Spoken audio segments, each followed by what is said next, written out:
Merhaba sevgili izleyenler, Kıbrıs'ın Sesi TV 2020 ekranlarında gündem özel programında Diyalog Medya Grubu Genel Yayın Yönetmeni Sayın Reşat Akar'la birlikte sizlerleyiz. Yeni bir haftaya başlıyoruz. Öncelikle bugün 14 Mart Tıp Bayramı. Malum bizdeki sağlık sisteminden dolayı hem doktorlar hem hastalar mağdur olsalar da biz bugün tüm hekimlerimizin, tüm sağlık çalışanlarının gününü kutlayarak programımıza başlıyoruz. Evet. Haftaya tabii bir de eylemlerle başladık. Meclis de toplandı. Orada da hareketli, hararetli konuşmalar var. Tabii beklenen zamlar beraberinde beklenen eylemleri de getirdi. Toplu taşımacılar grevde, hayvancılar Tarım Bakanlığı önünde toplandı ki daha birçok örgütte daha eylem hazırlığı var. Sanayi Odası'nda da toplantı gerçekleştiriliyor konuyla ilgili. Sonrasında çıkan kararı program dahilinde sizlerle paylaşacağız. Hafta sonuna bakacak olursak da dış politika ile ilgili önemli olaylar yaşandı. İsrail Cumhurbaşkanı'ndan sonra Yunanistan Başbakanı da Türkiye'yi ziyaret etti ve ikili ilişkiler açısından da önemli mesajlar verdi. Her zaman olduğu gibi hepsi ve daha fazlasıyla sizlerleyiz. Tabii sizlerin de yorumlarını bekliyoruz. Evet Reşat Bey, merhaba. Merhabalar Funda Hanım. Herkese hayırlı haftalar dileyerek başlayalım. Evet, yeni haftaya heyecanla girdik. Nedir bu heyecan? Dünden kalan kar heyecanı. Beklenmedik bir kar yağışı. İnsanlar beyazla örtülmüş beşparmak yamaçlarında gidip bol bol fotoğraf çektiler, poz verdiler. Yollar kapandı, kimse buna aldırış etmedi. Uzun kuyruklar oluştu. Polis gerçekten çok zorluklarla iş yaptı. İnsanları yolları kesti o soğuk havada. Durdurdu. Tabii eleştiriler oldu, memnuniyetler oldu. Eleştiriler işte bu kadarcık kar yağışı olur da yol nasıl kapanır falan filan. Doğru da bu ülke kara alışık bir ülke olmadığı için kar yağışına yönelik önlem almamasını da doğal karşılamamız lazım. Yani her şeye olumsuz bakmak gibi bir pozisyona girdik maalesef. Yani işte başka ülkeye bu kadar yağar da yollar açılır da bizim yok, yağmıyor burada. Yağmayan bir ülke için 100 milyonluk yatırım yapamazsınız. Yağdı biraz işte. Dikmen Belediyesi elindeki araçlarla çıktı, müdahale etti. İtfaiye, efendime söyleyeyim sivil savunmada. Neyse kazasız belasız atlatıldı. 2 tane kaza oldu. O da sürücüler yaralanmadan sonuçlandı. Ona da şükredelim. Ama soğuk hava tabii bu Mart ayında alışık olduğumuz bir şey değil. Böyle kar yağışları falan. Yarın büyük bir olasılıkla sabah erken saatlerde yine kar yağışı bekliyor. Meteorolojinin verdiği bilgi bizlere bu doğrultuda. Hayırlı uğurlu olsun diyelim. Ama belli ki Mart'ta bu kar yağışı olunca yaz da herhalde çok çetin geçecek gibi görülüyor. Şimdi bugün tabii yeni haftanın ilk günü hükümet üyelerimiz, Cumhurbaşkanı sağ olsunlar 4 günlük Antalya çıkarması sonrasında dün adaya döndüler. Başbakan, Cumhurbaşkanı'nın yanı sıra Başbakan, Başbakan Yardımcısı, Turizm Bakanı, Ulaştırma Bakanı, Dışişleri Bakanı, kabinenin yarısı oradaydı hemen hemen. Hepsi döndüler ve bugün mesai başladı. Tabii Başbakan ve kabinesi bugün bir taraftan toplu taşımacıların eylemi, bir taraftan mecliste muhalefetin ağır eleştirileri vardı. Başbakan meclis toplantısına katılmadı, niçin katılmadı gibi tepkiler. Ve bir taraftan da şu saatlerde devam eden Bakanlar Kurulu toplantısı var. Bakalım bu Bakanlar Kurulu toplantısından ne çıkacak? Eylemlerin ana nedenine bakacak olursak toplu taşımacıların akaryakıt zammı öne sürülüyor. Yarın yapılması beklenen hayvancıların eyleminde yine ana neden akaryakıt zamları. Dolayısıyla şu an devam eden Bakanlar Kurulu toplantısından akaryakıt ücretlerine indirim yapılmasına ilişkin bir karar çıkarsa sürpriz olmayacak bizden. Çünkü bu eylemlerin herhalde kolay olmayacak bu defa. Gerçekten de bu son zamlar, akaryakıta getirilen son zamlar çok ağır geldi. Ekonomik sektörlere özellikle çok ağır geldi. Kendi araçlarımızdan biliyoruz. Bir depo ne kadara doluyordu, şimdi ne kadara doluyor. O yüzden de toplu taşımacıların bugün yapmış oldukları eylem, verdikleri mesaj son derece önemli. Çok da etkilendi. Buradan birçok sektör etkilendi. Aileler de etkilendi. Çocuklarını okula toplu taşımacılıkla gönderenler, onlar da olumsuz yönde etkiledi. Çocuklar aranmadı, evde kaldı. Bir gün olsa bu sineye çekilebilir ama bu eylemler uzayacaksa eğer gerçekten çekilmez hal alır. Ne diyor bu şu anda ekranda da gördüğünüz gibi konuşan toplu taşımacılar? İki örgüt tabii bugün, bir de taksicilerden destek geldi onlara. Birincisi KARİŞ, Kıbrıs Türk Çağdaş Kamu Araçları İşletmecileri Derneği, biri de Kıbrıs Türk Toplu Taşımacılar Birliği ve Taksiciler Birliği de o eyleme katılarak onlara destek vermiş. Meclis önünde toplandılar, korna çaldılar ve meclisin bahçesine kadar dayandılar. İsterseniz biraz sesinden dinleyelim bu arkadaşların tepkisini, ne olduğunu anlamak açısından, sonra devam edelim. Evet, değerli basın mensupları ve tüm meslektaşlar, adanın dört bir tarafından gelen tüm meslektaşlara hoş geldiniz diyorum. Bizimle bugün kenetlenen diğer meslektaşlarımız, diğer derneğinle birlikte olması, taksici kardeşlerimizin de bize destek vermesi ne zor durumda olduğumuzu göstermektedir. Hükümet edenlere bir aydan beri basın yoluyla gerekse birebir toplu taşımacılığın ne duruma, ne şartlar altında yürümekte olduğunu izah ettik. Gelmiş geçmiş hükümetlerin de, bugünkü hükümetin de maalesef toplu taşımacılıkla hiçbir politikaları yoktur. Sadece toplu taşımacılıktan anlayan ve anlamayan herkes yorum yapmaktadır. İşte bizim ülkemizde toplu taşımacılık yoktur. Zaten bugünden sonra toplu taşımacılığın dönüm noktasıdır. Tamamen bitme noktasına gelmiştir. Taşımacılar bu yükü kaldıramaz. Bu zamlarla, bu ağır şartlarda toplu taşımacılık yapılamaz. %145 zam yapılan ve bir hafta içerisinde, 10 gün içerisinde %14 zam yapılan bir toplu taşımacılığa sırf bu ülkede bir iki kişi istedi diye, sermaye istedi diye geceden sabaha trilyonları kazandırdılar. Petrol gezeceksiniz, mazot alacaksınız. Bedel ödemekten toplu taşımacı usanmıştır. Siz yılda 3 kez bu toplu taşımacılara ödeme yapıyorsunuz. Milli Eğitim Bakanı'ndan. Ada genelinde 24 bin tane öğrenci taşınmaktadır. 800 araçta. Tüm harçlar ve sosyal yatırımları biz gecikme faizli ödüyoruz. Hep bedel ödedik bugüne kadar.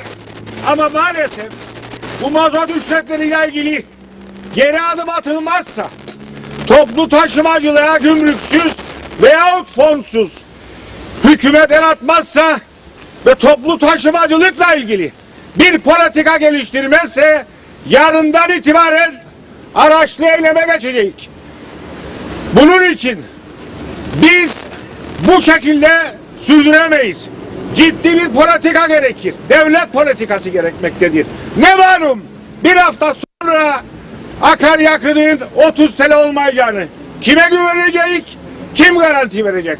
Onun için biz taşımacılar olarak bütün davamız ekmek davasıdır. Ekmeğimizin peşindeyiz. Biz kendilerine görüşmeye, bir masa uzlaşı politikasıyla çözüm bulmaya hazırız. Herkese teşekkür ederim.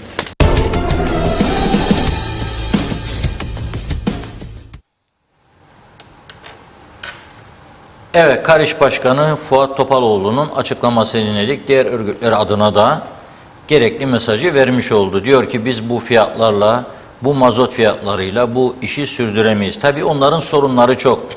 Toplu taşımacılıkta çok ciddi sorunlar var aslında. Çok ciddi. 30 yıldan beri, belki daha fazla, devamlı eylem yapan sektörlerden biridir toplu taşımacılar. Ya paraları ödenmez, adamlar 3 ay 4 ay taşırlar, ya paraları ödenmez, devlet onları süründürür, ya taşımacılıklarda oynamalar oldu, kağıtlarda ekstradan paralar çıktı iddiaları. Ama en fazla da tartışılması gereken araçların yenilenmesi. Araçlar çok eski. Daha önce çok yok, yani birkaç ay içerisinde gönderdik, otobüslerin durumunu yansıttık buradan. Ve Güney Kıbrıs'ın ne yaptığını da aktardık. Güney Kıbrıs'ın 100'den fazla 0 kilometre otobüs getirdiğini ve bir ihale çerçevesinde Çinli bir şirkete verdiğini, bu taşımacılık işini aktarmıştık. 0 kilometre otobüslerle adamlar insanları taşıyorlar. Can güvenliği çok önemli. Bizde ortalama kendilerinin söylediği taşımacıların 30 yaş. Düşünün siz, 30 yaşında otobüs yolcu taşır ve biz çocuklarımızı o otobüslerin içerisine emniyet edip koyuyoruz. Bunlar Güney Kıbrıs'a gelenlerdir. Bizimkiler değil, karıştırmayalım. 30 yaşında ortalama. Şimdi tabii devlet politikası diyor. Adam haksız mı? Karış Başkan haksız mı? Diyor ki devlet politikası lazım. Yani bir politikacıyız. En fazla bu yaşa kadar kullanılması lazım. O da diyecek ki ben de yenileyebilmem için aracımı, krediye ihtiyacım var. Beni bankalara teslim edersen ben bu paralarla, bu gelirle ödeyemem. Bunu fonsuz, gümrüksüz bu insanlara imkan sağlayacaksın. Onlar araçlarını yenileyecekler. Can güvenliği sağlayacaklar. Yolcular daha emin bir şekilde gidip gelecek insanca. Kışın donuyorlar, otobüslerin içerisinde kliması yok. Yazında duştan çıkmış gibi terliyorlar insanlar. Terliyorlar. Ter kokusundan otobüslerin içine girene aşk olsun. Klimalar yok. Lastikler tamam değil. Koltuklar yıpranmış. Bu insanlara yardımcı olmak lazım. Yani bu eylem vesile oldu. Bir kez daha söylüyorum. Hiçbir şey yapmaya gerek yok. Yani bakan, biliyorum, bakan demektir. Ya sağa bakar, ya sola bakar, ya ileriye bakar, ya başka taraflara bakar. Bakan olmak için de uzmanlık gerekmiyor bu ülkede. Bölgecilik meseleleri var. Sırası bunundur var. Sadakat meselesi var. Var oğlu var. Yani uzmanlık falan filan yoktur böyle bir şey. Şimdi o yüzden diyorum ki hiç uğraşmasınlar. Güney ağı burada. Güney Metehan kapısından güneydeki Rum kapısına 30 metrelik mesafe var. 30 metreyi açsın, gitsin bir görsün, gelsin be kardeşim. Gidin bir görünüz onlar nasıl yapıyor. İnternet çağındayız. Şimdi bizim KKTC'nin e-devleti olmaz demektir. Yoktur. Laftadır. Ama e-devletten onların vardır. İnternetten girip ne olduğunu da öğrenebilirsiniz. Vakit ayırırsanız. Ve onu alıp burada lup diye uygularsınız. Uygulamaya niyetiniz varsa. Onlar nasıl yaptı? Öğrenirsiniz. Hiç başka bir şey yok. Dünyayı yeniden keşfetmeye gerek yok. Hazır orada bir Avrupa Birliği üyesi mecburdur zaten. Mecburdur. Sonra biz bu bakanlarımızın bir kısmını, milletvekillerimizin bir kısmını yıllardır yurt dışına gönderiyoruz. Yok işte Avrupa Birliği toplantıları, üye değiliz ama ara sıra bizi davet ederler. Komitelerde, parlamento şu bu. Brüksel ziyaretleri, Strasbourg'a giderler. Efendime söyleyeyim, İngiltere'ye giderler. Gittiğiniz ülkelerde toplu taşımacılık nasıl yapılır ya? Bir gidin. Brüksel'den biriniz bir otobüse 2 saat sonra Amsterdam'dasınız. Brüksel'den binin bir otobüse 2 saat sonra Maastricht'tesiniz. Amsterdam başkenti Hollanda'nın Maastricht Avrupa Enstitüsü'nün olduğu yer, Avrupa Birliği'nin başlangıç yeri. Çok güzel bir yer. Çok temiz, pırıl pırıl. İnsanların büyük bir kısmı bisiklet kullanıyor. İşe bisikletle gidip geliyor. Bizden çok zengin, pahalı bir yer ama arabayı onlar lüks olarak kullanmaz. Mecbur olursa. Biz gösteriş için kullanıyoruz. Onlar da farklıdır. Onlar bisiklet kullanır. Daha sağlıklı olmak için. Ve daha temiz bir çevrede yaşamak için. Binin otobüslere bakalım. Pırıl pırıl otobüsler. Hareket etmezden önce müfettiş gelip otobüsü denetliyor. Uçakta olduğu gibi karnesi hazırlanıyor hareket öncesinde. Kaç kilometreyle hareket ediyor? Ne kadar sürede varacak? Aracın muayenesi, aracın yağ durumu, lastik durumu imzalanıyor. Bunlar kontrol edildiğine dair otobüs öyle hareket ediyor. Bizde tabii hiçbir şeyin önemi olmadığına göre otobüse binip sağ mı gideceksin, sağ mı döneceksin? Bunun hiç önemi yok. Tabii bu noktada bizlere de çok görevler düşüyordu bugüne kadar. Yapmadık. Aileler olarak da sorumluluğumuzu yerine getirmedik. Allah yardım eder deyip otobüse koyuyor çocuğu herkes. Gidiyor çocuk okula. Allah yardım eder deyip otobüste geliyor. 30 yaşında bir otobüsün ne kadar emniyetli olduğunu bir kişi çıksın bana anlatsın. Bir kişi. Ki daha büyük yaşlarda olanlar var. Niye biz bu kadar geri kaldık? Niye biz bu kadar imarkar bir toplum olduk? Anlaşılır gibi değil. Yani bu eylem sadece akaryakıta zam oldu ve biz bu fiyatlarla taşımacılık yapamayız eylemi değil. Aynı zamanda bakın söyledi, bize de dedi gümrüksüz ya fonsuz dedi, imkan sağlansın, işlerimizi yürütelim. Yani otobüsleri yenileyelim demek istiyor. Onlar otobüsleri yenilerse ne yapacağız? Utanmayı atıp biz de bazı yerlere arabamızla değil onlarla toplu taşıma araçlarıyla gideceğiz. Ama şu anda ben bakıyorum hiç kimse otobüse binip gitmek istemez. Ben diyor otobüse binmem. Niye binmiyorsun? Çünkü otobüsler tamam değildir. O da haklı ama arabanın gidip gelmesi de şimdi ateş pahası. Bir çare bulmamız lazım. Ödenecek gibi değildir. Bakınız şu anda ödenecek gibi değildir bu akaryakıt fiyatları. Efendim ama çok şükür güneyden ucuzluk olabilir. Güneyden ucuzluk olabilir. Ama gelir düzeyi çok farklı. Çok farklı. Birisi 800 euro en düşük, birisi 300 euro. Yani o yüzden evet doğrudur bütün dünyada bir kriz var, akaryakıt krizi var.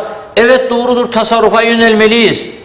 Arabayı mecbur olmadıkça kullanmamalıyız. Ama çocuk okula gidecek, okuldan aranacak.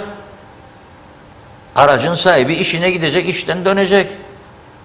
Bunun dışındaki gezileri evet azaltalım. Ama bu akaryakıt nere mal oldu? Kuyudan su çeker hayvancı, hayvanına su verecek. Elektrikle çalışıyor. Elektrik de pahalı. Traktörüne mazot koyacak, tarlayı sürecek çiftçi. Nasıl çıkacak bu işin içerisinden? Zaten iyi değil durumlar. Önemli. Peki ne olacak? Bu iş bununla kalacak mı? Hayır.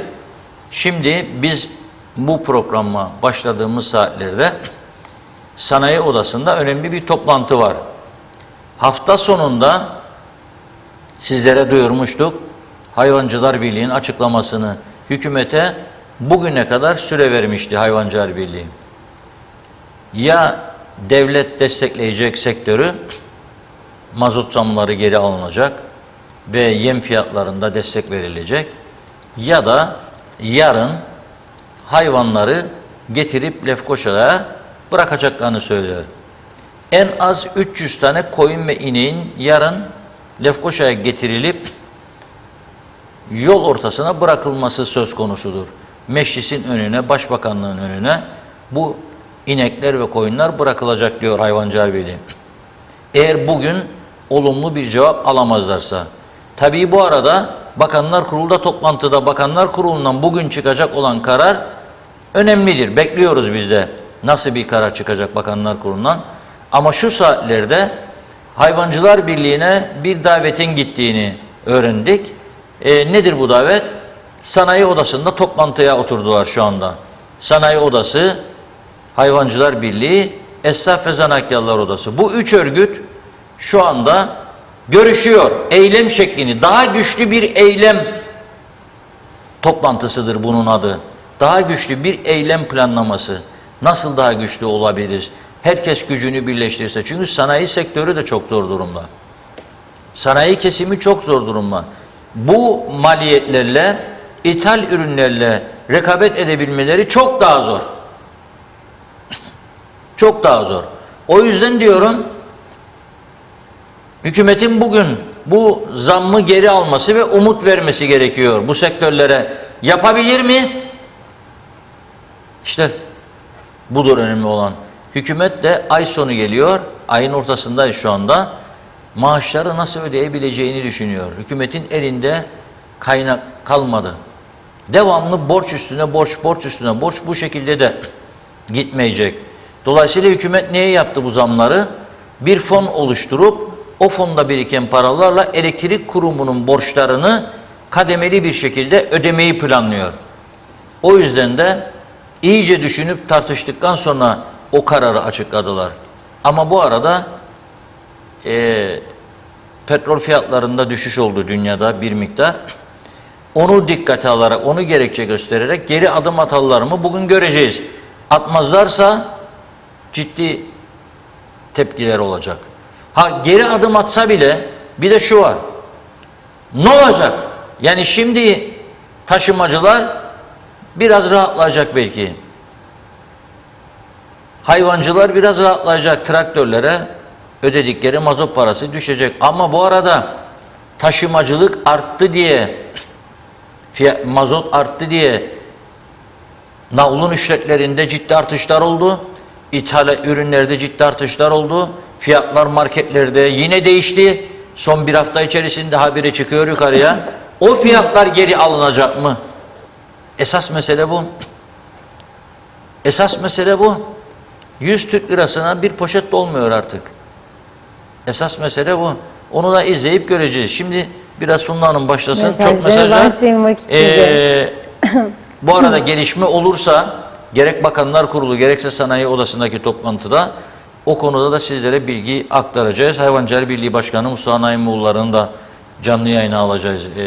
Eğer toplantı biterse tabii o saate kadar son kararlarını sizlere açıklayacağız. Evet Funda Hanım. Evet, çok teşekkür ederek her zamanki gibi başlıyorum. Aslan Oral kolay gelsin demiş. İyi yayınlar. Erol Topçu da, Ayhan Altıntaş İstanbul'dan selamlarını yolluyor. Mehmet Uluçaylı da kolay gelsin. Şenay Hilmi Londra'dan selamlar. Mehmet Uluçaylı, akaryakıtta olası bir indirim yapılırsa marketler artış yaptıkları oranı indirecekler mi acaba dedi. Doğan Falyalı, çok mağdur duruma düştü insanlar. Bu durumu tetikleyen unsur yakıt ve enerji, şakaya gelmez, ortalığı tutuşturdu. Yarın para biter, geriye kalan 15 gün nasıl bitecek bilen var mı? Ya pahalılığı aşağı çeksinler ya da para versinler.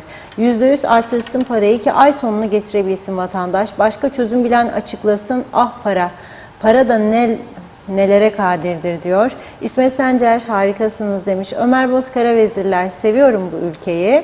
Hem arka sıvazlıyorlar hem de grev yapıyorlar, geleceğe yürüyorlar. Osman Mene, hayırlı akşamlar, kolay gelsin. Bergin Rıfat, evet, karlardan sonra şimdi de isyanlar gelecek. Daha bunlar iyi günler. Bugün taşımacılar, yarın çiftçiler, hayvancılar sırasıyla halk da ayağa kalkacak. Yalnız memleket güllük gülistanlık misali yiyip içenler, bu savaş günlerinde kar sevdasına düşenler, meyhanelerde karşılıklı göbek atanlar da mı yollara dökülecek? Bilemem diyor. Belki haftaya maaşları biterse ya da bir ay ödenmese memurlar, onlar ne yapacak acaba? Merakla izliyorum. Doğan Falyalı, tüketim mallarına sahip olan Başta bastı vatandaşın ensesine, malzeme durmadan artar da artar. Necdet Mavigözlü, Kuzey Kıbrıs Birleşik Afrika Pakistan Cumhuriyeti'nden bize hayırlı günler diliyor. Evet Funda Hanım, Reşat Bey, umutlu olmamakla yine de iyi bir hafta geçmesini dilerim. İyi haber duyduğumuz zamanı unuttuk. Bana kalırsa özellikle doktorlar, milletvekili olmamalı ama nerede gezer diyor meclisin yarısı doktor. Nazime Nalbant, mutlu akşamlar. Yeni haftamıza başladık. Bugün ilk gününden Londra'dan aileme, sevdiklerime, herkese selamlar. Dün Kıbrıs'ta kar yağınca biraz olsun halkımız ailece gezmeler ve kar görmeye gittiler. Evet hadi hayırlısı olsun demiş. Sağlıklı, huzurlu, bol kazançlı bir haftamız olsun. Şu sıkıntılı günlerde elbet biter diyor. Artık son olmasını dilerim. Şimdi de toplu taşımacılar isyan ediyor. İnşallah anlaşmalar olur da bu halk çocukları nasıl okula gönderecek demiş. Çalışan annelerde de zor veya arabası olmayanlar şimdi ne olacak soruyorum.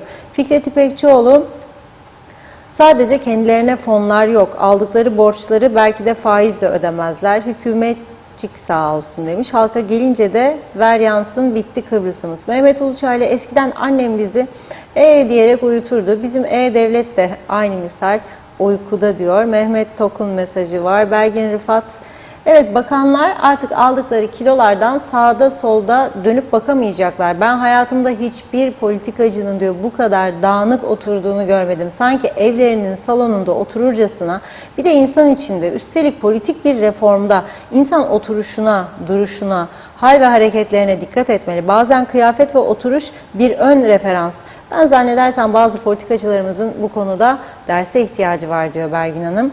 Gaye Kök, dünyayı gezdiler yıllardır da neyi gördüler ki bu ülkede yapsınlar, taş taş üstüne koymadılar demiş. Sibel Serin, iyi haftalar diliyor, kolay gelsin, sevgiler demiş. Çok teşekkür ediyoruz.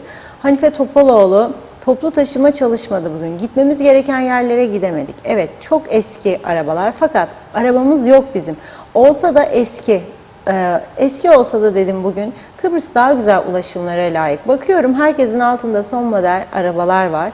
Bizlere vah olsun demiş. Emekli olduk, Türkiye'den geldik, yerleştik yavru vatana, doğa deniz harikulade, İnanıyorum her şey güzel olacak dedi. Son cümle büyük harflerle belirteyim. Zeki Avçer, Londra'dan kolay gelsin selamlar demiş o da. Ozan Dağlı, 15-20 yıl önce iş araçlarının ve makine alımlarında yeni alımları teşvik için zamanın Maliye Bakanı amortismanları %50'ye çıkarmıştı.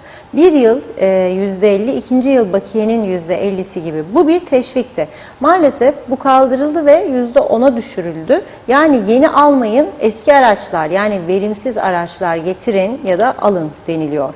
Mehmet Borak, kamu görevi yapan şirketleşmiş toplu ulaşım araçlarının gümrüksüz gelebilmesi, bu araçların parça tedariklerine de muafiyet sağlansın diye zamanın başbakanına söylemiştim. Bu organizasyon için adam görevlendirebilirsiniz demiştim. Bu düşünce planlamayla hayata geçebilirdi. Vergiden de muaf tutulabilirler diyor. Necdet Mavigözlü, Afrika kökenli insanlardan otobüslerde yer bulursanız demiş, gideceğiniz yere otobüsle gidebilirsiniz. Otobüsler tıklım tıklım Afrika kökenli insanlarla dolu. Sanırsınız Afrika ülkelerinin bir yerindesiniz. Yaya giderim daha iyi diyor. Belgin Rıfat, aynen söylediğiniz gibi Reşat Bey, bir tasarruf yaptılar. Hiç sormayın, kar kış kıyamet, millet yollarda, her yer full dağ taş inledi. Face'te paylaşılan yorumlardan gördüğüm kadarıyla diyor. Masalarda viskiler, rakılar, şişe şişe kıtlıktan çıkarcasına ye iç oyna. Acaba Kıbrıs'ta kriz yok da biz mi var zannederiz? Yoksa şuur kaybı mı var anlamış değilim dedi. Erol Hasan Avustralya'dan selamlarını yolluyor da. Muzaffer Kasaboğlu, evet otobüs minibüs konusuna değindiniz güzel ama ya şoförler dört dörtlük mü? Tüm şoförlerin kulağında telefon ve dikkatsizce yollarda.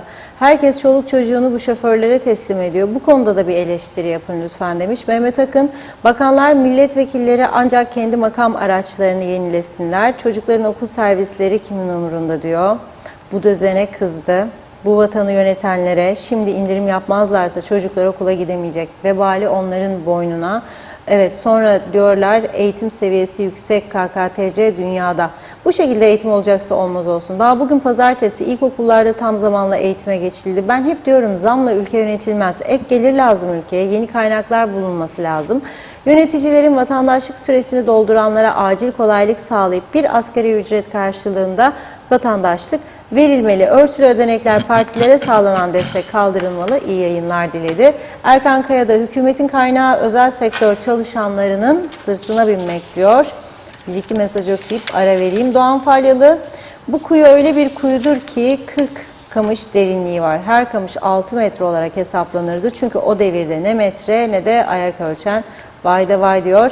Ali Dereseven, bu aralar Türkiye'ye tüm ülkelerden övgüler var. Amerika, İsrail ve Avrupa Birliği ülkeleri için. Ne oldu da kötü Türkiye bir anda iyi Türkiye oldu? Türkiye kendisine yapılanlardan sonra haklı olarak Rusya ile ilişkilerini çok geliştirdi. Kötü senaryo olarak NATO'nun olası bir Rusya veya Dünya Savaşı için Türkiye'yi yanlarına çekme politikaları olabilir mi? Bu olanlardan ben çok endişeliyim demiş. Mehmet Şenler kolay gelsin diyor. Cengizhan Refikoğulları da Hatice Mumin de Erkan Arçık'a direkt para diye yazmış. Son mesajı Zehra Sencer'den okuyayım. Karpaz'dan sevgilerimi, süpersiniz demiş. Çok çok teşekkür ediyoruz. Devam edeceğim. Şimdi sözü Reşat Bey'e bırakayım. Buyurun. Evet, bugün tabii hem 14 Mart Tıp Bayramı, programın başında Funda Hanım tüm doktorların bayramını kutlamıştı, sağlık çalışanlarının. Ben de biraz ara vereyim dedim, hemen arkasından kopyacılık olmasın. Kutluyoruz. Aslında masaya yatırılması gereken en önemli konulardan birisi de sağlık sorunlarımızdır. Gerçekten bu ülkede sağlıklı bir yaşam sürdüğümüzü iddia etmek mümkün değildir. Çok zordur demeyeceğim, mümkün değildir. Bir daha doktorlarımıza evet güveniyoruz ama birçok alanda eksik uzman doktorumuz vardır. Birçok alanda eksik uzman doktorumuz vardır. Birçok alanda doktorlarımızın kendisini yenilememesi yüzünden yanlış teşhisler konabilmektedir. İnsanlar, ölmeyecek insanların ölebildiğini görüyoruz, yaşadık bunları. Benim buradan beklentim bu 14 Mart Tıp Bayramı, çiçekler birbirine övgü düzmelerden ziyade özellikle bu sağlık örgütlerinin oturup da ne durumda olduğunu, ülke sağlığının ve kendi sorunlarının da kendilerinden kaynaklanan sorunları da tartışması gerektiğine inanıyorum. Yani sadece vur abalıya Sağlık Bakanlığı yapmıyor, görevini etmiyor. Şimdi UBP'lidir de sonra başka partidendir olunca sus pus ol. Yok. Partizanlığı bir kenara bırakın sağlıkta. Partizanlık bir kenarda olmalıdır. Sağlığın partizanlıkla hiçbir ilişkisinin olmaması lazım.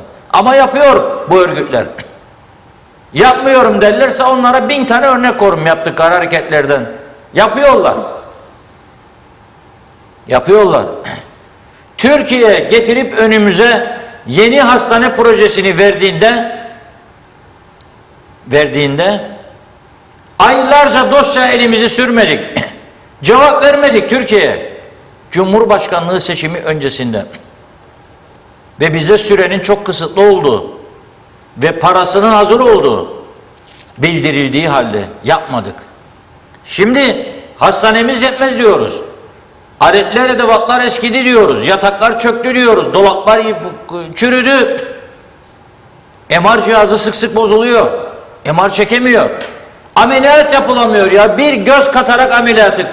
Söyledim geçen haftada, evvelki haftada. 4 ay ne demek bekletmek bu ülkede? Çünkü doktor yok, yetersiz. İmkan yok. Tam gün sağlıkta ne oldu? Unuttuk. Eğitimde tam gün diyoruz, koyuyoruz hükümet programlarına. Fakat iştihat zamanı geldiğinde efendim işte altyapı eksikliği falan filan. Hemen buluyoruz mazareti. Bu en büyük özelliğimizdir. Bu en büyük özelliğimizdir. Aynı şekilde sağlıkta da. Tam gün ne oldu? Tam gün vallahi da işte doktorlar biliyorsunuz da. Öde bakayım. Devamlı fazla mesai. Öde bakalım 300 milyon senede. Bunun çok büyük bir kısmı sağlığa gidiyor. Doktorlar ve hemşireler öde. Kim kontrol ediyor bu düzeni? Kaçta giriyor hastaneye, kaçta çıkıyor? Ne kadar fazla mesai yaptı da hak ediyor? Kim kontrol ediyor bunu? Yoktur öyle bir mekanizma. İşin gerçeği hemen her konuda kendi kendimize bir yalan dünyası kurduk. Yalan dünyasının etrafında dönüyoruz. Hepimiz sorumluyuz. Hepimiz sorumluyuz. Bir yalan dünyası kurduk, onun arkasına sığındık dönüyoruz. Doktor yakın olanlar doktorlardan yana, hemşire yakın olanlar hemşirelerden yana, siyaset yapanlar bakanlıktan yana veya bakanlık aleyhtarı. Biz hastalar iyi yüz gördüğümüzde memnun, iyi yüz görmediğimizde tepkisel. Bu şekilde olur mu ya? Bu kadar kişilere göre, çıkar dünyasına göre bir sağlık sistemi yürütülebilir mi? Hastaneler dökülüyor. Ama Türkiye'den hastane istemedik. Beklettik. Bağımsızlığımız, özgürlüğümüz falan filan tehlikeye girermiş. Hadi girin şimdi bakalım. Hadi girin. Bakınız, bizi izleyenlerden de rica ediyorum. Beğenmezseniz görüşlerimizi, önerilerimizi bir tıktır başka kanal geçersiniz. Ama ben Rum tarafını hep örnek göstermeye devam edeceğim. Buna karşı çıkanlara da söylüyorum. Sen benden daha Türk değilsin. Ben senden daha fazla Türk'üm. Şimdi Türkiye'nin son gelişmelerini de aktaracağım biraz sonra. O kendini herkesten fazla Türk görenler görsün. Son bir hafta neler oldu Türkiye'de? Ne tür gelişmeler var? Öyle atmasyonca falan değil. Gerçekleri konuşacağız. Bu toplumu öyle arada bazı nifak sokucuların uçuruma götürmesine de izin vermeyeceğiz. Hiç kimse kimseden daha fazla Türk değildir. Hiç kimse kimseden daha fazla milliyetçi değildir. Ama dünyanın bir kuralıdır. Herkes daha iyi bir yaşam hakkına sahiptir ve bunu isteme hakkı da vardır. İsteme hakkı da vardır. Ben bugün gidip güneyden sağlık hizmeti alma ihtiyacı hissediyorsam vardır bu zorunluluk diye istiyorum. Başbakanlık yapmış, yıllarca bu ülkeye hizmet vermiş insanlar son zamanlarını, son aylarını güneydeki hastanelerde geçirdiler. Ne numaralar atıyorsunuz burada? Neden gitti? Neden gidiyorlar? Bizim sağlık servislerimiz tamamen çökmüştür. Sağlığı yönetenler bile ihtiyaçların ne olduğunu tam olarak bilmemektedir. Bilmemektedir. Gidiyor genç insanlar iş istiyor bunlardan, biliyor musunuz? Alıyor kağıdı, tamam diyor bunu müsteşara vereceğim diyor. Sonra kağıt ortada yok be kardeşim. O başvuru yok. O insanlar çok güzel eğitimden geçmiş. Türkiye'de çalışmışlar, güzel belgeleri. Ama memleketidir diye dönmüş vatanına. Sen ona fırsat vermiyorsun ve dışarıdan sözleşmeli adam getiriyorsun. O sana yaptığı başvurular zavallı gençlerin farkında bile değilsin sen. Senin buradaki uzmanlarından daha iyi uzmanlık belgeleri var ellerinde. Farkında değiller. Bırak diyor, oraya da bakacağız diyor, müsteşara vereceğim diyor. Müsteşara sorarsa o da bakana verdiydim galiba diyor. Bakana sorsan haberi yok dünyadan. Haberi yok. Seçim peşinde koşturuyorlar. 2 yıldır. 2 yıldır seçim peşinde koşturuyorlar. 2 yıldır bunun içinde ekonomiyi cezalandırmak için uğraşıyorlar. Hem bakanlıklar hem ilgili örgütler, sağlık örgütleri. Ve mahvettiler ülkeyi işte birlikte. Ne güzel. Mahvettiler. Ama o zaman çok çağrı yaptım. Bu ekonomik örgütlere, ticaret odasına da, sanayi odasına da, iş adına da, miş adına da hepsine çağrı yaptım. Çok kötü olacak dedim buradan. Çok kötü olacak bu ülke. Ekonomiyi kendi elinizle çökerttiniz. Bırakmayın yapsınlar bunu bu siyasiler. Bırakmayın bu örgütlere. Çünkü belki de bu örgütlerin de perde arkasındaki niyeti çökertmektir burasını dedim. Şimdi ne olduk? Şimdi ne yapacağız? Battık, bittik, aman ölüyoruz, teslimiyet. Tamam. Neydi olacak? Neydi beklediğin? Neydi beklediğin? Profile bakacaksın. Seni yönetenlerin profiline bakacaksın. Başarı derecesine bakacaksın. Nerelerde, hangi ülkelerde eğitim gördü, hangi ülkelerde çalıştı, meslek öğrendi, sanat öğrendi, ne tür özel yetenekler elde etti, ne yapabilir olduğu yerde, ne kadar dünyayı takip ediyor. İşte Avrupa Birliği'nden bahsettim. Brüksel'e gidiyorlar, bir otobüse binmiyorlar. Temsilcinin arabasının arka koltuğunda orada da gidip geliyorlar. Gidip geldikleri yerlere ne kadarsa. Alışveriş, gezme, çikolata, mukulata, bira mira.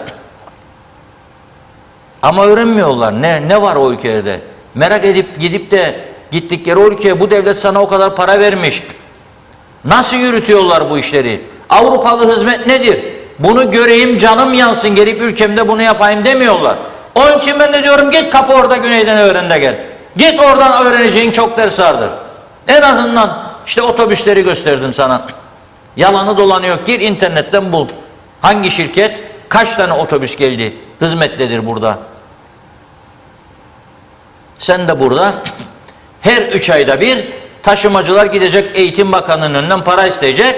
Sen de dur bakalım maliye falan. Eğer gelecek, hadi hallettik işçiliğinizi, alın 3-5 kuruş. 3 ay sonra gene Allah kerim, 6 ay sonra gene eylem. Ben hükmettim, bu kadar zaman batırdım elektrik kurumunu. Özel mi? Yok, olmaz. Özerk. O nedir özerk? Onu yap, o da olmaz. Borç batağına sürüklediler kurumu. Şimdi nasıl çıkacakmışlar? Hele bugün duydum. 74-75'li yıllara götürüyorlarmış bizi. Alkola demişler. Çok zam yapacak. Oradan para toplayacak elektriği. Bugün topladığını bile toplayamayacaksın, sana söyleyeyim. Bugün bile 70'li 80'li yıllarda en büyük kaçakçılık 81-82 hiç unutmam. Kemal Yavuz Paşa'nın Güvenlik Kuvvetleri Komutanı olduğu dönemde haftada bir gün 2 günü ben Günaydın Gazetesi'nin muhabiri genç yaşlarda Beyarmud'unda geçirirdim. Tarlalardan tırlar gider gelirdi. Ve neydi kaçakçılık bilir misiniz? Alkol, konyak, rum konyağı, viski, sigara. Şimdi çark döndü, bizden alırlardı Rumlar bugüne kadar. Sen gene çarkı o yana çeviriyorsun. Gene gelecek kamyonlar. Gene gelecek. Aynı adayı paylaşıyorsun.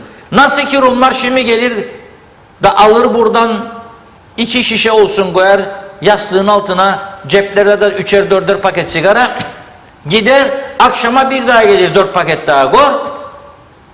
Bizimkiler yapacak, gidip oradan koyup gelecek içkileri. Hakkı yok mu? 2 litre galiba her geçişte. 2 litreyi koyacak, getirecek. Gidecek 2 daha alacak. Gidecek 2 daha alacak. Yahut da yapacak 20 geçirecek, 40 geçirecek. Onunla toparlayamayacaksın. Onun için eğer bir adada 2 farklı yönetim varsa daima takipçisi olacaksın. O ne yapar, ben ne yaparım. Ve bunca zaman büyük bir propaganda malzemesi verildi elimize. Nedir o? Rumlara kendimizi gösterme. Vallahi billahi ben gitmem işgal bölgesinde diyen adamlar bizde ucuzluk olduğu için gelmeye başladılar. Milyarlarca euro harcasaydık bu işi yapamazdık. Şimdi onlar bize para da veriyor üstünden. Bırak bizi tanısınlar. Düşman olmadığımızı, dostluk istediğimizi, kalıcı bir çözüm istediğimizi, barış istediğimizi görsünler, anlat. Ormanlarda yaşamadığımızı görmeleri için en büyük fırsat. Öyle diyorlar çünkü kapılar açılmazdan önce ormanlarda yaşarmışık. Göster. Fırsat var. Bunu da yok ediyorsun ellerinle. Öyle bir duruma geliyor ki yok edecekler. Ben bu durumda kime nasıl güveneyim sorusunu sorarım kendime. Ben bu durumda kime nasıl güveneyim? Gene bir örnek vereyim. Şimdi Rusya Ukrayna'ya saldırdı, savaş başlattı. Avrupa Birliği ne yaptı? Ambargo koydu Rusya'ya. Bütün AB üyesi ülkeler ve AB üyesi olmayanlardan, mesela Brexit ilan eden İngiltere, Amerika, Kanada, birçok ülke buna uyuyor.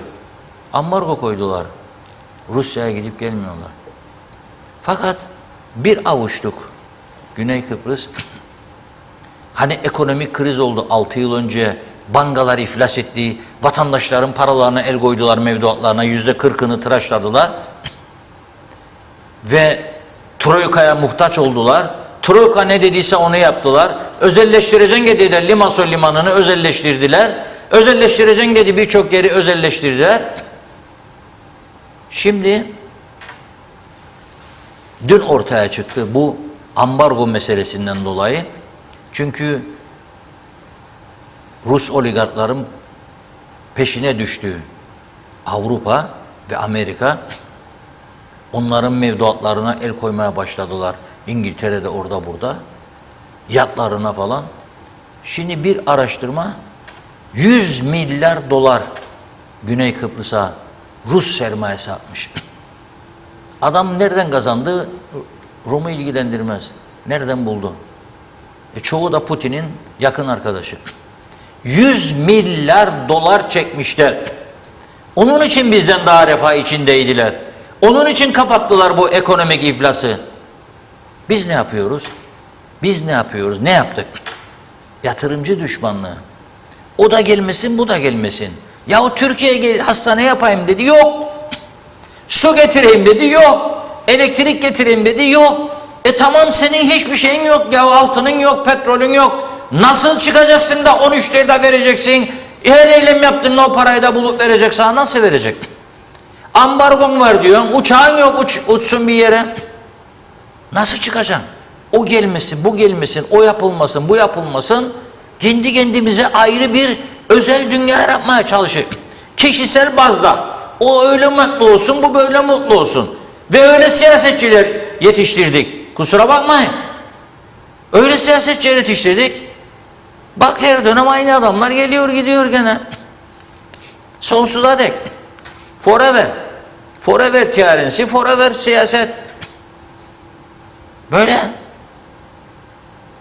Yapılan bütün iş haftada bir gün ya 2 gün mecliste. Devlet televizyonu da o kadar büyük paralar gider, yapsın ya, değil mi? BRT o kadar paralar harcıyor devlet. Sesimizi duyursun dünyaya diye. Yok, sesimizi bizim değil, sizin sesinizi orada duyursun diye. Gelir kameraya dayar karşılarına, onlar da ver Allah Allah birbirlerine. Muhalefet iktidara, iktidar muhalefete. Çözüldü mü sorunlarımız? Bitti. Memleket tamam. Görevimizi yaptık. Maaşlar da tamam. 5 ay meclise gitmediler. 5 ay. Bir yılda 3 tane yasa geçirdiler sadece. Siz hesabını sordunuz mu? Sivil toplum örgütleri, soruyorum. Çoğu memnun çünkü. Alan memnun, satan memnun. Çoğu memnun. Hele kamuda örgütlü olanlar çok mutlu. Bana dokunmasın, değiştirmesin haklarımı, hukumu. Daireye gitmeden sendikacılık yaparak maaşımı alayım. Öteki bilmem ne yaparak alayım. Öteki bilmem. Bir düzencik kurduk, bir çark kendi kendimize yürüyoruz. Ve bunun bizi düzlüğe çıkaracağını düşünüyoruz. Ama öyle değil. Gördüğünüz gibi karaya vurmuştur gemi. Tabii bugün daha ben inşallah çok yanılırım. Dua ediyorum. Siz de dua edin. Yanılsın bu adam diye. İnşallah, inşallah, inşallah. Dua ediyorum. Ama ben diyorum daha iyi günlerimizdir. İyi günlerimizdir. Daha var, biraz daha var. Öyle görüyorum. Ama inşallah yanılırım. İnşallah. Bakın, yabancı Türkiye'den gelen işçilere savaş açtık. Yıllarca bunun içine. Aman gelmesin, gitmesin. Şimdi bağırıyorlar. İşçi yok, işçi yok. Peki ben söylüyorum sana, benim bulunduğum sanayi bölgesinde sadece yüzlerce Afrikalı işçi vardır. Bir tanesinin kaydı yoktur. Bir tanesinin kaydı yoktur. Ne çalışma, sosyal sigorta primi ödüyor, ne ihtiyaç sandığı, ne de vergisi var.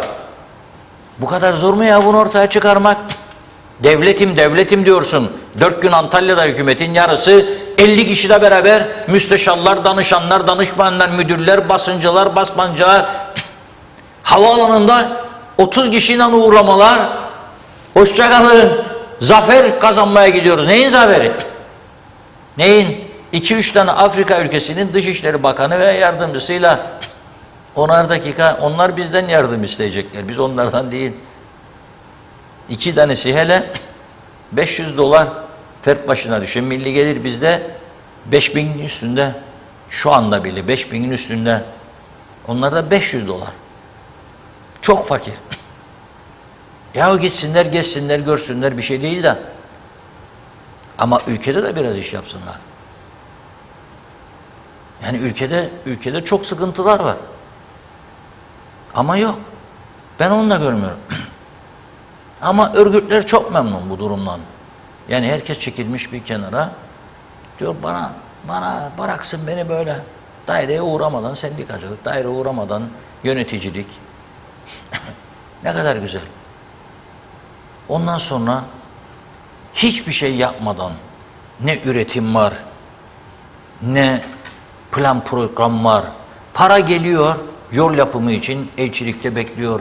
3 sene, 4 sene, 5 sene proje yapamıyorlarmış. Proje. Yollarımı çöktü. Ama bak indirim yaptık. Araba vergilerine pandemi sürecinde bütün dünya batarken biz araba bolluğu yarattık. Lüks araba satışlarında %25 artış. Neden? Çünkü KDV'yi 19'dan 5'lere 6'lara düşürmüş. Hadi be kardeşim alın diyor. Ekonomiyi çökertme budur işte. Ve vatandaşı çökertme. Vatandaş da ne bakar? O alabilecek olan, cebinde para olan, o ne güzel der. Bravo be Sayın Bakan der. Uzatın ya biraz daha dediler. Gene uzattılar. O zaman. Uzattılar. 2 defa galiba uzatma yaptı. Ama o günlerde Türkiye'den 15 kuruşa aldığınız kalem 38 kuruşa mal ediyorduk buraya. Tüketim malzemelerinde yapmaları gereken indirimi ki bütün tüketiciye yayılsın bu, bütün vatandaşlara lüks harcama için kullandılar o yetkilerini, indirim yetkilerini. Neden? Seçim. Şimdi bir seçim daha var. Dur bakalım, çok merak ediyorum. Şimdi esas mesele akaryakıt zammı, yem zammı falan değil.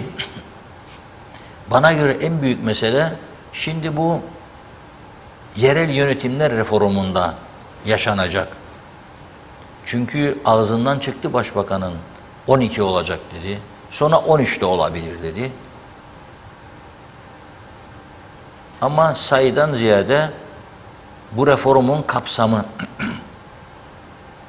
tahmin ediyorum esas orada kıyamet. Ve şimdi bazı belediyeler kokuyu alanlar başladılar eylemlere. Gönyeli, Dikmen, Yeniboğaziçi ses veriyorlar. Girne ses veriyorlar. Çatalköy belediyemizi kapattırmayız. Ne olacak bakalım?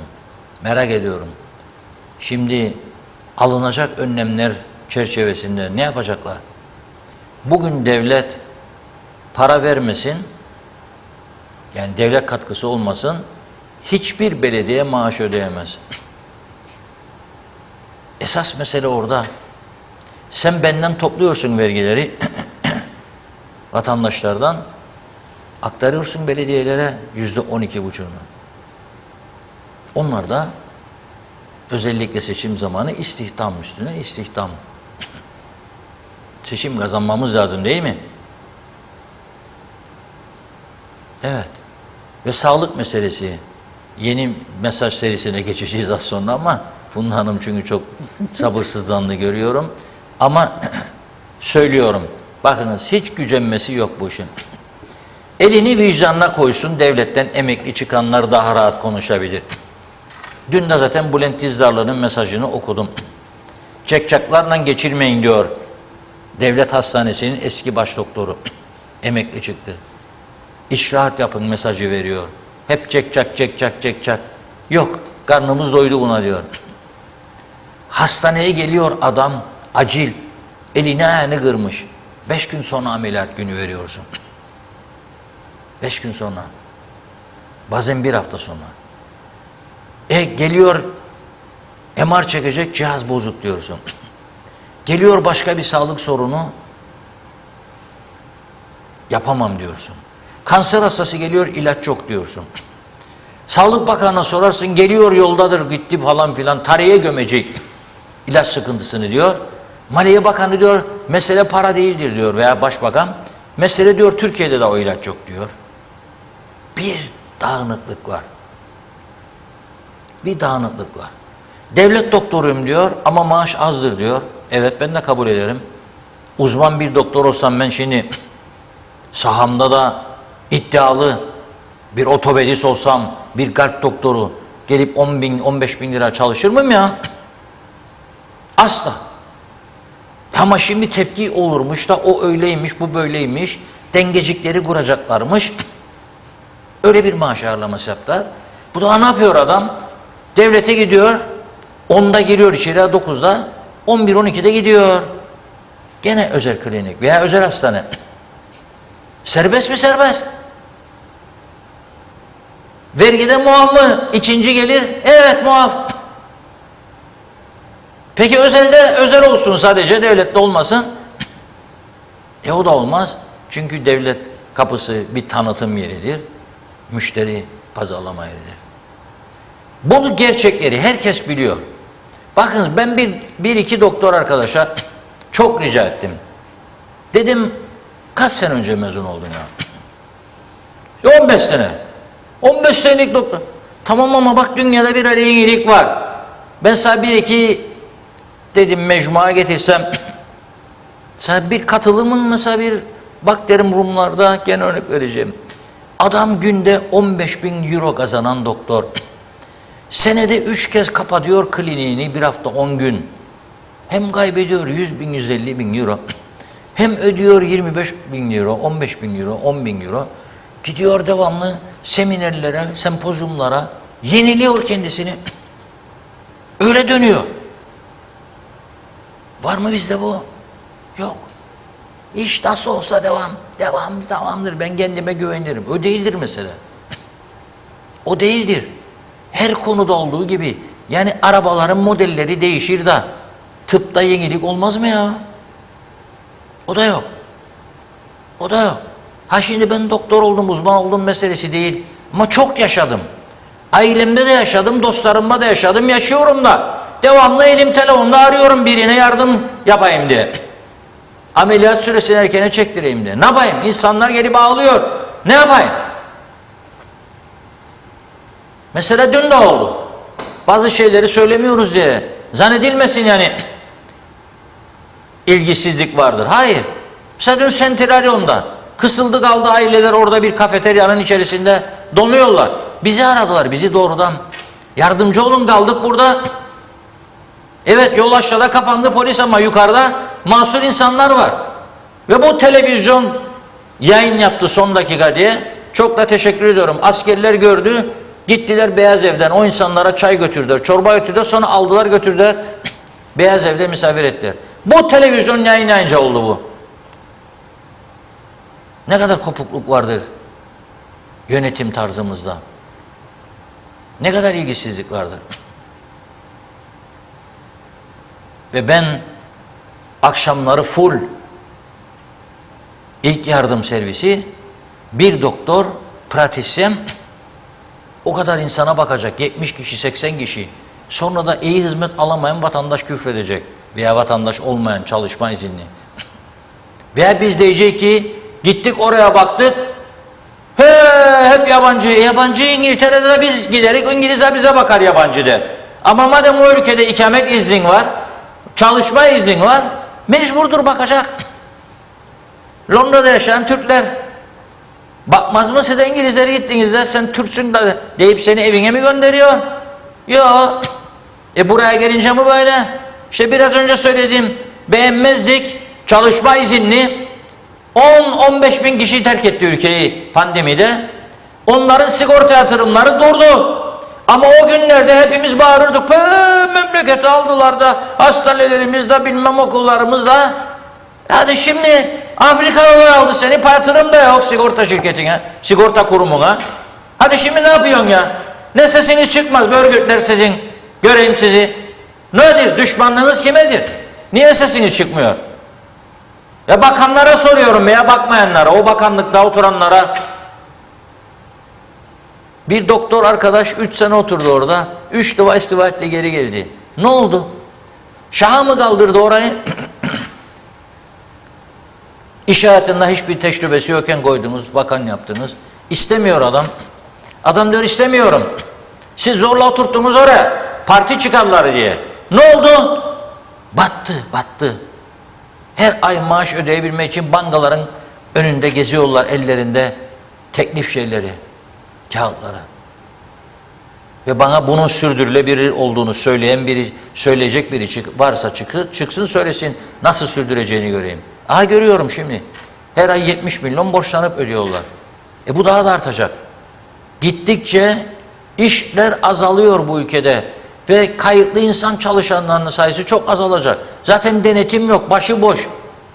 Bulursa birisi Afrikalı koyacak, gelecek 2000 lirayla çalış, yüklen çimento torbasını, git yüklen bilmem şeyi, inşaatta gel.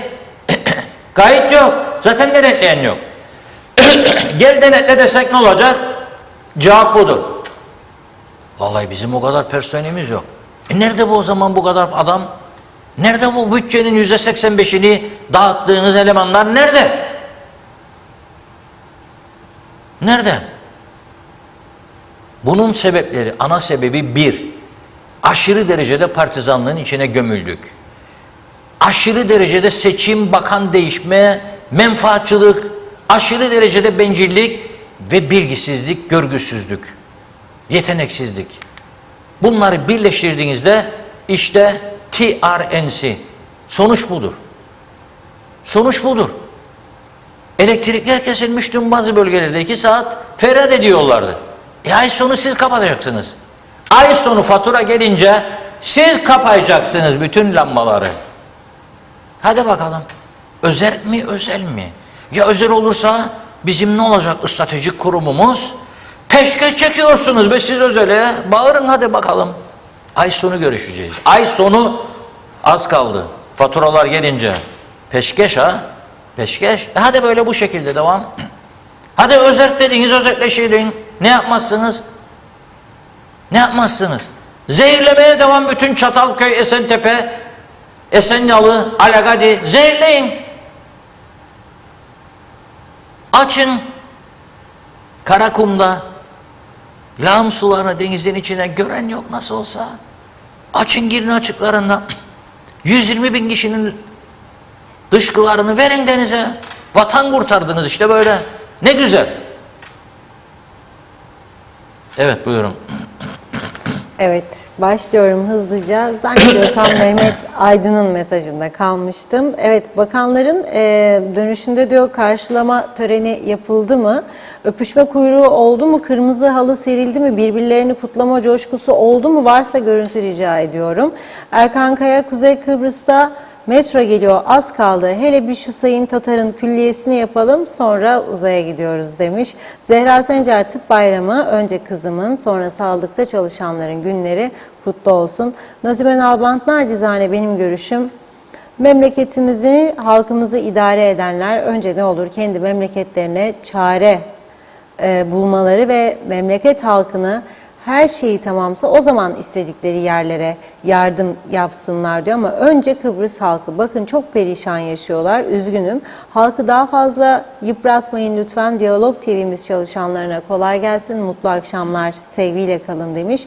Özeş Oğuz, seçim zamanı herkes gider diyor, seçimden bahseder, sonra herkes benimle beraber feryat eder, kendi düşen ağlamaz demiş. Zafer Akbaş, 0 kilometre otobüsün vergisi yoktur dedi. İsmail Kızıltaş iyi yayınlar diliyor. Nazime Nalbant bugün tıp doktorlarımızın o da bayramını kutladı. Gülen Masri, evet ben her gün tatlı sudan Girne'ye geliyorum. İşe benzin maalesef bu duruma geldi. Mahvettiler. Bizi nasıl bir devletimiz var? Yeter artık kim dur diyecek bu zamlara gidişata dedi. Mehmet Uluçaylı doktorların tıp bayramını kutlarım. Onların sayesinde sağlığımız yerinde. Hükümet her zaman sağlıkçıların sesine önem versin. Eksik araç gereçlerin yatırımını yapsın. İnsanın zenginliği sağlıktır. Belgin Rıfat otobüs şoförlerimiz iyidir. Ben Kıbrıs'tayken arabam olmadığı yıllarda hep toplu taşıma kullandım. Hiç kaza geçirmedim o yıllarda. Araçlarla gerçekten şoförlerimiz de iyiydi diyor. Baksanıza İstanbul'da çarpışan araba misali. Her gün otobüs kazaları, kavgaları ve şiddetleri. Kıbrıs'ta öyle bir şey ne gördüm ne de duydum. İngiltere'de bile özel otobüslerin olmasına rağmen kazalar oluyor. Yani Kıbrıs toplu taşıma çok iyi değil ama şoförler iyi. Kıbrıs toplu taşıma. Hasan Kasapoğlu mesajı var. Eleştirmiş öyle diyeyim ben. Hüseyin Koltan, İyi ki varsınız diyor. Hoş geldiniz ekranlarımıza. Saygılarımla ağzınıza yüreğinize sağlık. Tema Yavaş'ta iyi yayınlar diledi Erol Topçu'da. Şenay Sami ağzınıza dilinize sağlık. Teşekkürler diyor. İbrahim Aşıroğlu. Evet, 100 gün sonra ultrason için gün veriliyor. Sağlığı nerede arayalım? Paran varsa sorun yok. Paran yoksa ne olacak? İsmail Sencer. Evet şöyle Reşat Bey, inşallah düze çıkarız, dibe vurduk sağlıkta, yollarda, okullarda, eğitimde her şey çok kötü, üzgünüm demiş. Gürsel Çığıtpaşa, evet bizim meclis çok pahalı tiyatrodur, ye babam ye. Niyazi Aktaş, Türkiye'nin 74'ten bu yana akıttığı parayı sorgulamalı bence. Reşat Bey bu düzen son bulmalı diyor. Mehmet Akın, Kuzey Kıbrıs'ın yurt dışı temsilciliklerinin de çoğunun kapanması gerekiyor. Hastanede doktor yok, hemşire olsun. Türkiye'den saray isteyeceklerine bir şehir hastanesi istesinler. Türkiye'nin her şehrinde üniversite ve şehir hastanesi var. Eğer ki Türkiye Cumhuriyeti pandemiyi rahat geçirmişse bu hastanelerin sayesinde geçmiştir. Yunus Gildir iyi yayınlar yazmış. Nilüfer Canova, bizden hiçbir şey olmaz Reşat Bey. Her şeyi batırdık. Bu işler vizyon ister, lisan ister, dünya görüşü ister. Ahmet Halil iyi yayınlar. Özer Hallaç, Mausa'yı biraz dolansınlar diyor. Ne kadar kayıtsız var. Ahmet Gommado, gemi karaya vurmadı Reşat Bey, resmen dibe battı. Beran Erkmen Kufi, gezmeye gittiler bizim vergilerle. Hem de devletin finans sıkıntısı olduğu dönemde yazık. Mustafa Erbilen, uzak görüşü köy hudutlarını geçemeyenlerin seçtiklerinin ufku beş parmakların ötesini göremiyorsa çabalamak daha da çok çamura batmamıza neden olur.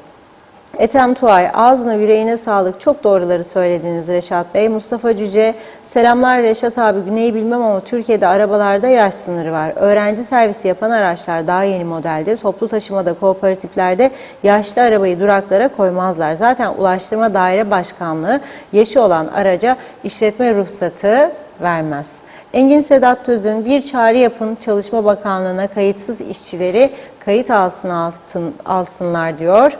Nazime Nalbant, Reşat Bey işte bu yüzden bu kadar yabancılar çalışıyor. Ne vergisi var, ne takası var. Kaçak çalıştıranlar var. Şimdi mutlular mı? Onun için ekonomimiz düştü, düşürüyorlardı. Bakalım daha neler olacak. Üzgünüm. Ahmet Gommado, belediyeyi kapatmazlar çünkü demiş aylık en az 30 milyon. Mehmet Akın, bir maraton koşusu düşünün. Herkes ileriye geleceğe koşuyor, Kuzey Kıbrıs geriye. Geçmişe koşuyor. Neden? Bunu sorgulamak lazım. Kuzey Kıbrıs'taki siyaset organizmasının değişmesi gerek. Yeşili korumak, ekolojik denge sağlamak, mavi denizlere akan lağımları temizlemek en büyük sorunlar. Bunlar olması gerekir. Bu arada Kapalı Maraş yine unutuldu. Sorun ne zaman çözülecek?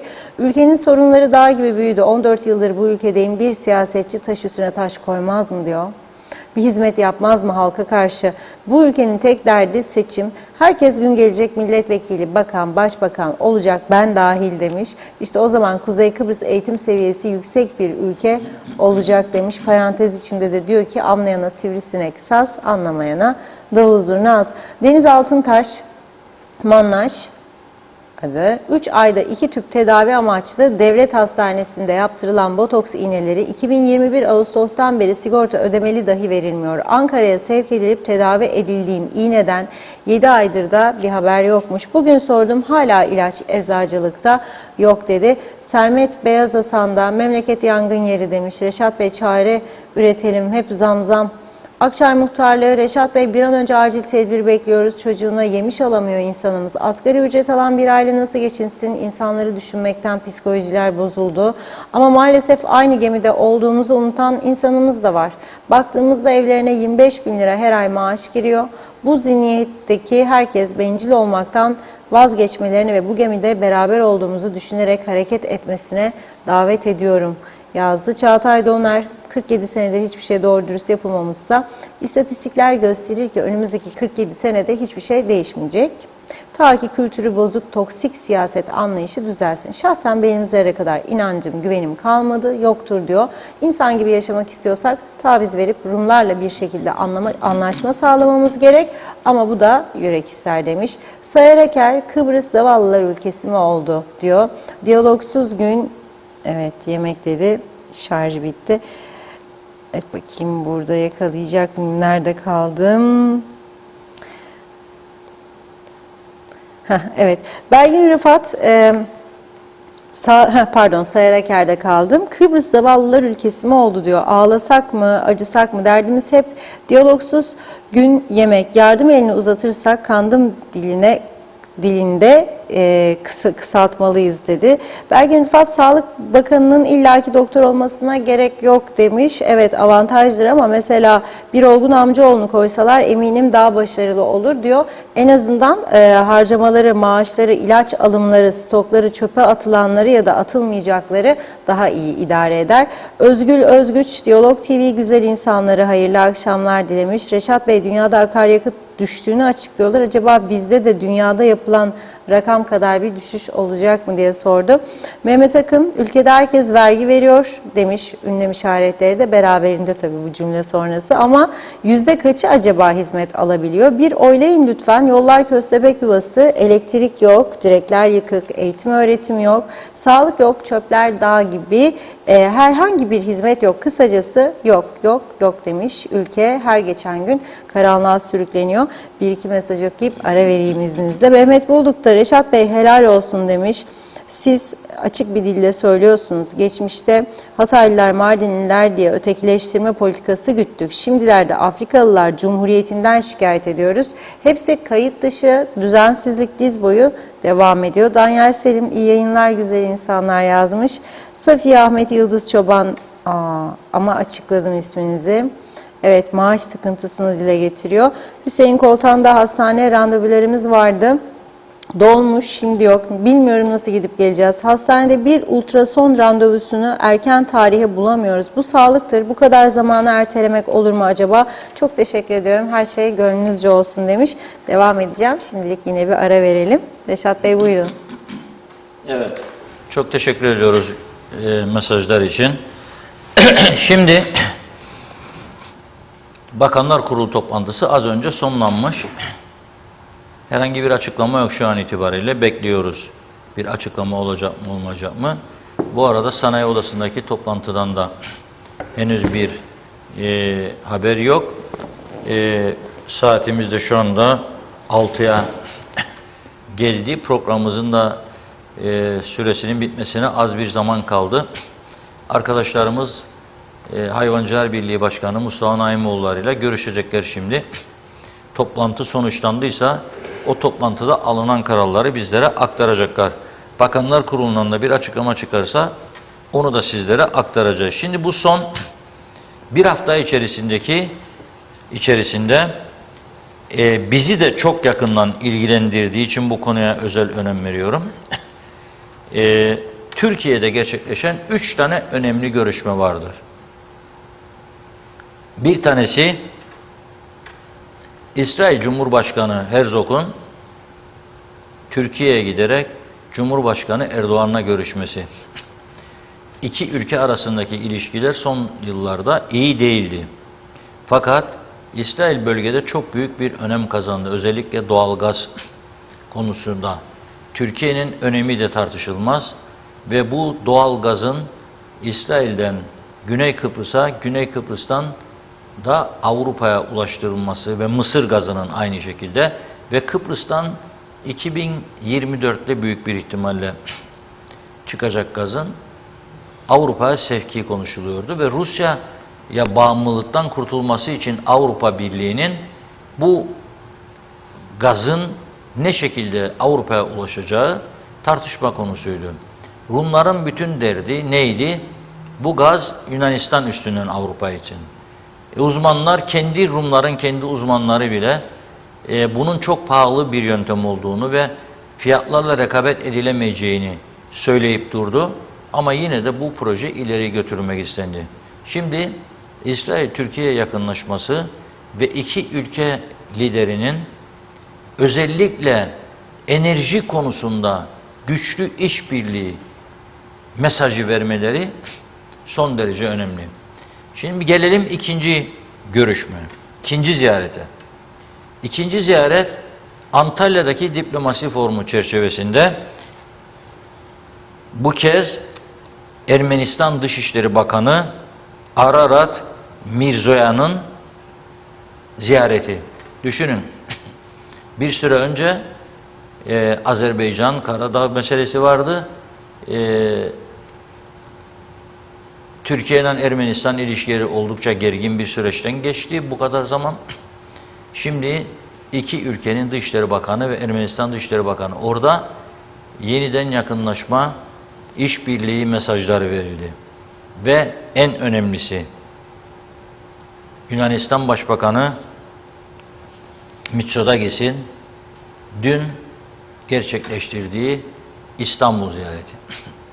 Mitsotakis ile Erdoğan'ın İstanbul ziyareti son derece önemli. Ben bu ziyaretle ilgili olarak Yunan ve Rum basınının bugün yazdıklarını sizlere aktarmak istiyorum. Çok anlamlıdır ve tarihi bir zirve olduğu bu açıklamalardan daha net anlaşılacaktır. Yunanistan'ın Tanea gazetesi, Ege ve Doğu Akdeniz'de sakin bir ortam bekleniyor.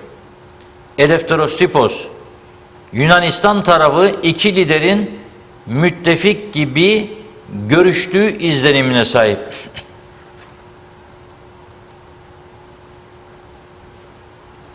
Ve şöyle diyor Tanea gazetesi, bu diyor geleceği olan bir diyalog. Yani öyle başlayıp da bir günlük değildir, gitmeyecek. İstanbul temasları, beklentileri aşan bir ziyaret oldu diyor. Mitsotakis'in Erdoğan ile görüşmesi beklenenden daha iyi bir iklimde gerçekleşti diyor. Şimdi bugünkü Rum gazeteleri, Fileleftheros gazetesi en yüksek tirajlı Güney Kıbrıs'ın 4 tane günlük gazetesi var zaten. Bizim gibi 44 tane değil maşallah. Basılan bizde de 7-8'dir belki şu anda ama internetlerde uçuyor. Her partinin 7-8 tane internet. Bir sayfa yapıyorlar.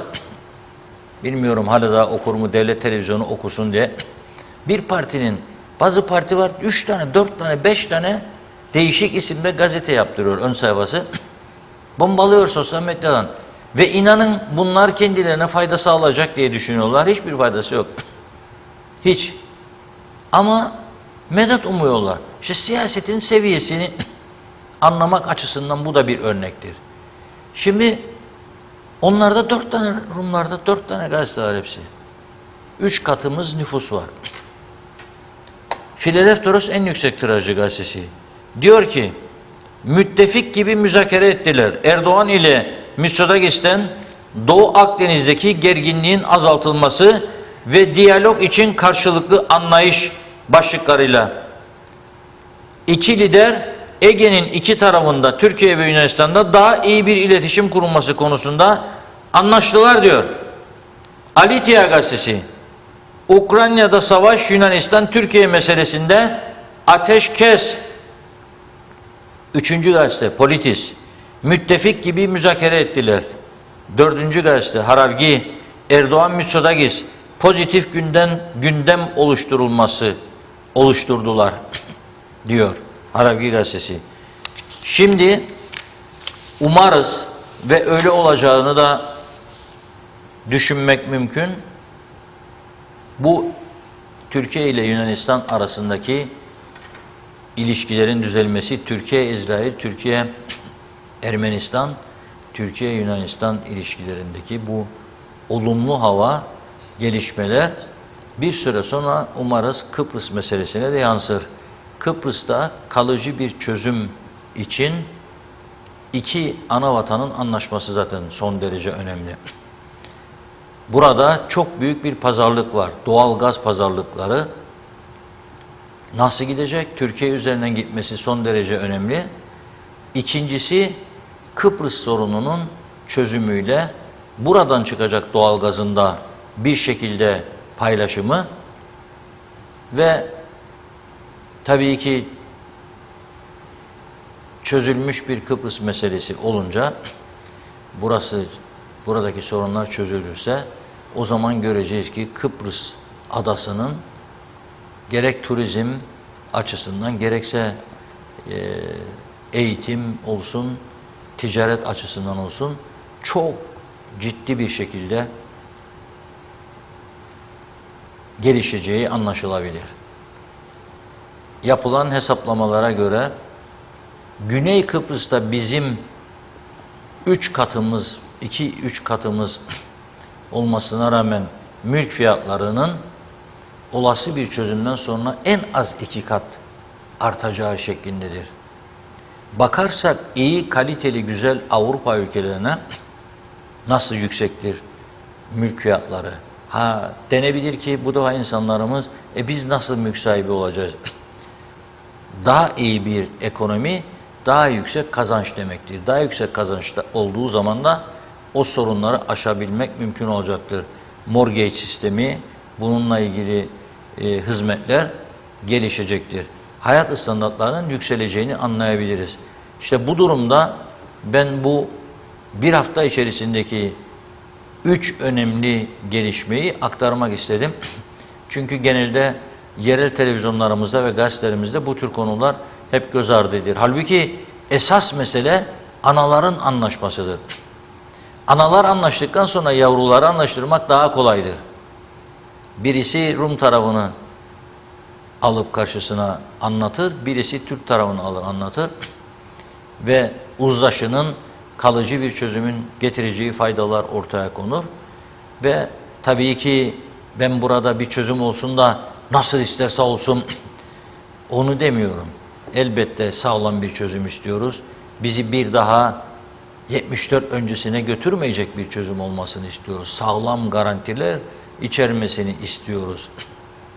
Ama bu şekilde olmayacağını da zaten her zaman ben söylüyorum. Yani bu statükonun bu şekilde de sonsuza dek gitmeyeceğini her zaman söylüyorum. Zaten bizler de artık bu geminin yürüyemediğini görüyoruz. Yani programın başında söylediklerimi tekrar söylememe gerek yok. Hiçbir konuda istikrarlı bir yaklaşımımız olmadı. Bakınız 45 yıldır hep sağlıkta tam günü konuştuk, yapamadık. Eğitimde hep tam günü konuştuk, yapamadık. Onlarda tam gün. Avrupa'da tam gün. Ama KKTC istisna bir devlet. Bizde yarım. 8-8.30 ders başlayacak. 12'de eyvallah. O çocuklar ne bekliyorsun sen? Okulun açık olduğu gün bu da başka problem. Ya korona var, tatil. Ya grev var, otobüsler almaz götürsün çocukları, tatil. Ya ana baba temaslı, tatil. Nerede eğitim? Nasıl mücadele edeceğiz? Nasıl ilerleyeceğiz? Olacak gibi değil yani. Gerçekten olacak gibi değil. Onun için bu 3 önemli konuya dikkatleri çektim ve çözüm olmasının başka tehlikeli gelişmeleri önlemek açısından da önemine vurgu yapmak istiyorum. Neden? Gene diyalog farkı, bu kadar da olsun söylemek zorundayım. Diyalog Gazetesi'nde bugün bir haber var. Sayfa 13. Okumayanların okumasını istiyorum. Güney Kıbrıs'ın deniz güvenliğini sağlamak amacıyla aylardan beri Limassol limanında bulunan Fransa'ya ait uçak gemisi Charles de Gaulle gemisinin kaptanı ilk kez konuşmuş. Diyor ki bölgedeki askeri güçler aşırı derecede yoğunlaştı. Yani Doğu Akdeniz'de gözü olan ülke çok. Doğu Akdeniz'de gözü olan ülke çok. Kaynaklar çok kuvvetli. Zengin doğalgaz kaynakları söz konusu. Adanın önemini bir kez daha ortaya çıkarıyor. Bir de stratejik konumu son derece önemli. Kıbrıs adasından bütün Orta Doğu'yu kontrol ediliyor.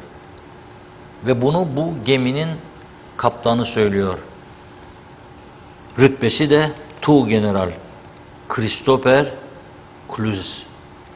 Öyle diyor. Ukrayna krizi nedeniyle Doğu Akdeniz'de askeri güçlerin aşırı derecede yoğunlaşmış olmasından yanlış hesap veya kaza riski bulunduğuna dikkat çekmiş. Yanlış hesap ne demek oluyor? Düşünün. Yani biz aynı zamanda da bir ateş çemberiyle sarılmış durumdayız. Bir ateş çemberi var etrafımızda. Bu hiç gündemimizde yok. Yiyelim içelim akşam tamam oldu hükümet bakanlar kurulu. Gitti değişti. Ne oldu değişen bakanlar? Bir arkadaşımızdan bir açıklama gelmedi. Bugün babasıyla bir fotoğraf paylaştı. Oğuzhan Hasipoğlu gördüm. Ertuğrul Hasipoğlu bu ülkenin siyasetine uzun yıllar hizmet etmiş bir doktorumuz. Tabii babasının bayramını kutluyor. Tıp bayramı ya bugün. O güzel de bugün mecliste sordu herhalde bilmiyorum. Kudret Özersay'ın çok uzun bir paylaşımı vardı. Diyor ki Özersay, Sayın Başbakanın diyor, hükümetin başı olarak kamuoyuna bir açıklama borcu vardır. Bakanlar Kurulu'nda tarihe geçecek şekilde yapılan değişikliğin nedenlerini açıklamalıdır. Bizim gördüğümüz Sayın Başbakan Türkiye Cumhuriyeti olan ilişkileri de sağlıklı bir biçimde yürütememektedir diyor. Tabii ki Sayın Oğuzhan Hasipoğlu'nun da kamuoyuna sorumluluğu gereği tarihimize geçecek kadar kısa bir sürede içerisinde bakanlık görevinden neden ayrıldığını gerekçeleriyle açıklamalıdır. bir haftalık Çalışma Bakanıydı Oğuzhan Hasipoğlu. Ve o gün tam da gidip Eğitim Bakanlığı'nda bir önemli projeyle ilgili görüşmeler yapmış bir örgütler toplantıya girerken bakandı, toplantıdan çıkarken bakan değildi. Bir hafta. Diyor ki yani bunu bize açıkla bir kamuoyuna diyor, bilinsin diyor. Bir kısa açıklama yani genel sekreterlik görevinde daha etkili olacağımı, vatanıma ve milletime bu şekilde daha iyi hizmet edeceğimi düşünmekte olduğum için istifamı ilettim Sayın Başbakan'a. İstifamın kabulünü rica ettim. Böyle bir açıklamada olsa gene biraz yüreğimize su serpilmiş olur değil mi? Müzik mi dinlemek istiyorsunuz? Aa evet, müzik o eksik kaldı. Müzik ruhun gıdası. Hadi bu şarkıyı bugün doktorların günü, tıp bayramın tüm sağlık çalışanlara hediye edelim. Gelsin şarkımız.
Evet, bu şarkıyı doktorlarımıza hediye ettik. Güzel, romantik. Neydi bu türkünün adı? Bilemedim. Bilmiyorsun. Ankara'nın bağları. Allah, bunu bilmeyecek ne var? Reşat Bey ya. Bir şarkı vardı. Değişmiş. Aman doktor. Biliyor musun? Canım cicim gülüm doktor. Evet. doktor. Aslında onu çalmak gerekirdi. Onu çalacaktık ama böyle Telifsiz fazla duygusal, böyle insanlar üzülecek. Aman doktor derdime çare diyor. Bir kanser hastası galiba. Onu istemedim. Zaten dertli insanlar. Şimdi yayının sonuna geldik. Elektrikler gitmiş diyorlar. Bizim de gitti ha. Yani burada yayın yapıyoruz ya şu anda. Jeneratör çalışıyor gümbür gümbür. Benim de kalbim tik tok atıyor. Mazotlar gidiyor, depo boşalıyor. Mazot da olmuş 21,5.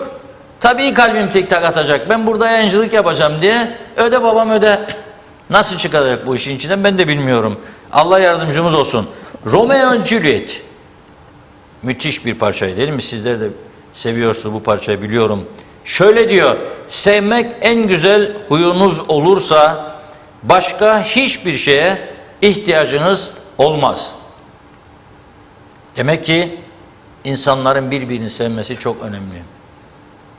Beğensek de beğenmesek de, boyu kısa uzun, şişman zayıf fark etmez. İnsanları sevmektir önemli olan. Bunu becerirsek ne mutlu bizlere diyorum ve Son mesajlara geçiyorum hızlıca. Hale Akyollar doktorların tıp bayramını kutluyor. İyi yayınlar diledi bize. Necdet Mavigözlü doktorlar doktorluğunu yapsınlar. Doktor demek her şeyi biliyorum demek değildir. Memleket idare etmek, turizmi canlandırmak, maliyeden anlamak, milli eğitimi yönetmek, yönetmek, ulaşımı düzenlemek, ekonomiyi düzeltmek doktor olmakla olmuyor. Herkes bildiği işi yapmalı.